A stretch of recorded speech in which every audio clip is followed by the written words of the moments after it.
Aujourd'hui, je vais aller photographier une maison que j'ai photographiée plein de fois déjà, un peu avec tous les appareils photo que j'ai eus à travers les années, même les différents styles par lesquels je suis passé. Et ça fait peut-être 3-4 ans que je suis pas passé devant là, parce que j'habitais plus ici, donc je vais retourner voir ce que c'est devenu. Et je vais faire quelques photos et quelques autres photos au passage sur cette plage.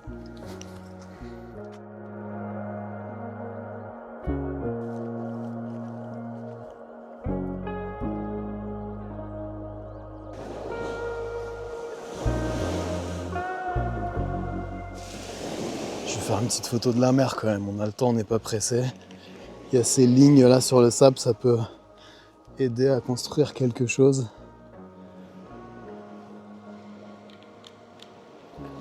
Ou pas. Ça, je kiffe.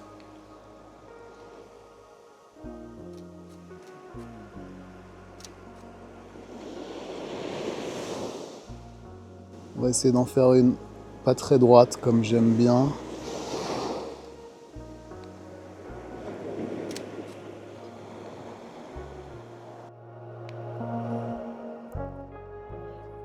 Je vais essayer de faire un truc avec les traces dans le sable.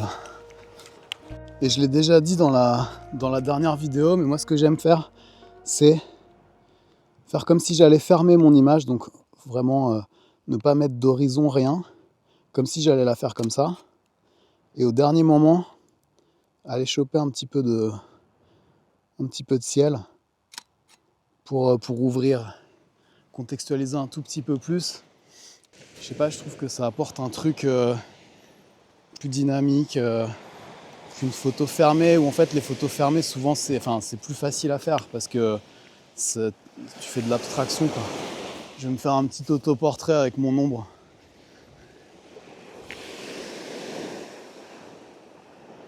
Juste mettre ma tête dans les vagues.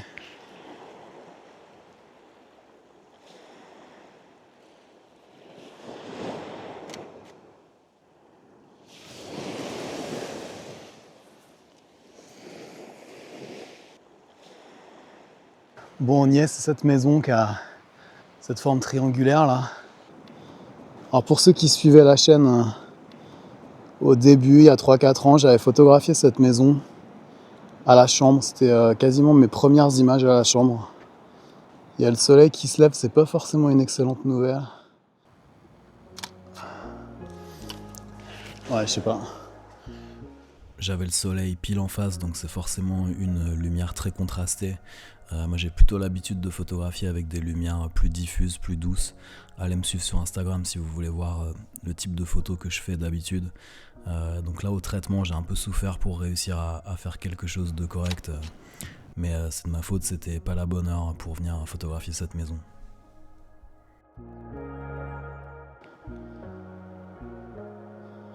Là, au niveau de la lecture de l'image, il y a vraiment la barrière qui mène à la maison comme ça. C'est ce que j'essaye de faire.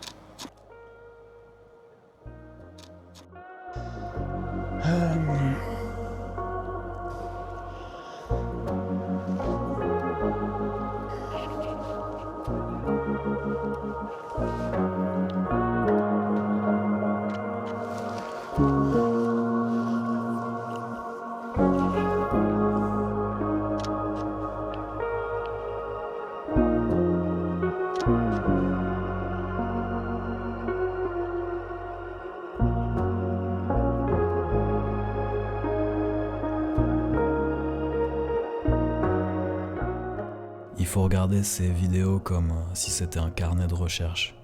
En école photo, on fait ça, on colle au fur et à mesure dans un petit carnet les photos qu'on est en train de faire. Et puis on met des notes, des réflexions. C'est ce que j'essaye de faire ici, et c'est comme si j'ouvrais mon carnet pour vous le partager.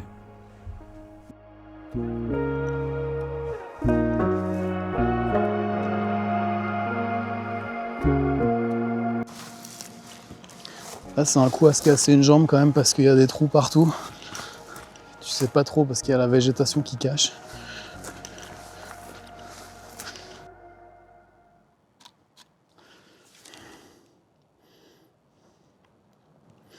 Vraiment, il faudra que je revienne parce que là, j'ai l'impression de faire... Enfin, je peux me déchirer au niveau de la composition et faire des trucs super. En fait, la lumière, j'aime pas, donc je sens que je vais être frustré en regardant ce que j'ai fait. Putain, je fais de la merde. Hein.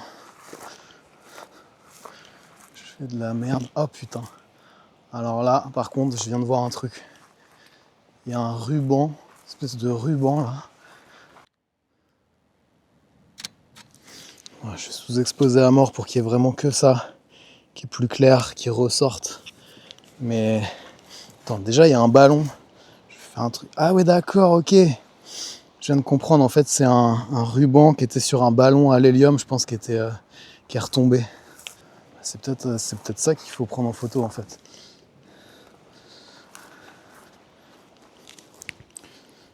Moi je voulais virer le ballon, mais en fait il raconte le ballon.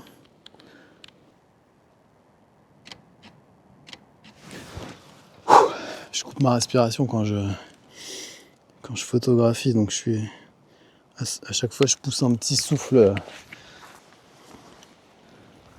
dans les déserts américains, des mecs qui font des cactus ou des arbres morts ou des trucs comme ça. Moi je me dis, le parallèle avec là où je suis moi, c'est ce genre de trucs, des troncs d'arbres un peu échoués sur la plage, de la végétation de bord de mer. J'essaie d'en faire quelque chose de personnel. Encore une fois, là je pourrais centrer cette brindille, mais je la centre pas. Et j'intègre l'autre derrière à l'arrière-plan, et ce que je centre, c'est l'ensemble des deux. C'est vraiment ma manière de cadrer.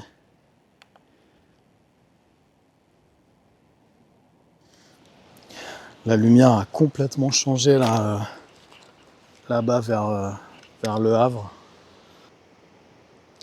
Ouais. Non. C'est beau en vrai, mais il y a un cercle là, créé par l'eau qui vient se mettre autour. Ça peut être le genre de truc qui peut bien me plaire.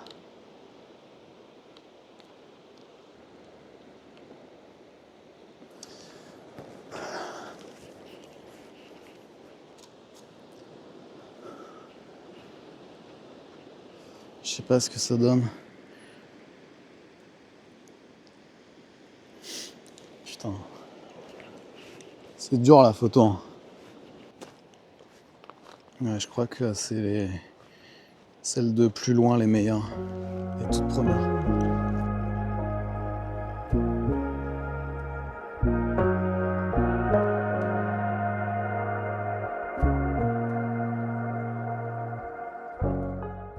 Depuis ce côté-là, on voit que il y a l'espèce de donjon là qu'on distinguait pas quand on était de l'autre côté.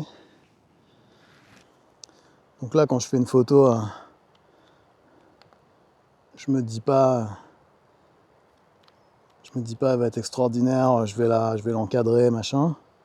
Je me dis laquelle va attirer mon attention pour pousser vers cette direction ensuite.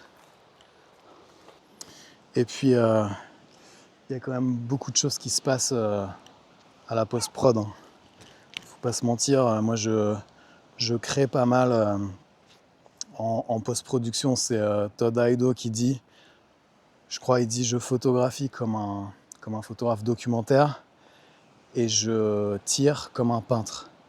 Donc c'est l'idée de photographier, un peu comme je disais tout à l'heure, de manière assez naturelle, sans trop déformer les lignes, sans trop, en prenant quelques libertés, mais pas non plus trop. Mais ensuite, au post-traitement et au tirage, que ce soit en argentique ou en numérique, là c'est là où on commence à vraiment créer, à mettre sa patte et à mettre en place une écriture. Bon, à la prise de vue aussi évidemment, mais aussi beaucoup au traitement.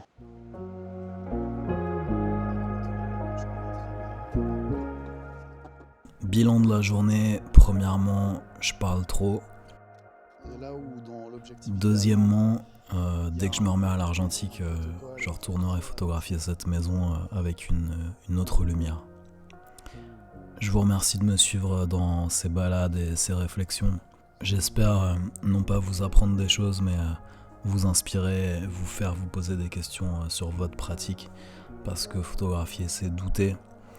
Et si vous doutez de certaines images que je peux montrer, sachez qu'il y a quelqu'un d'autre qui doute avant vous, c'est moi. À bientôt.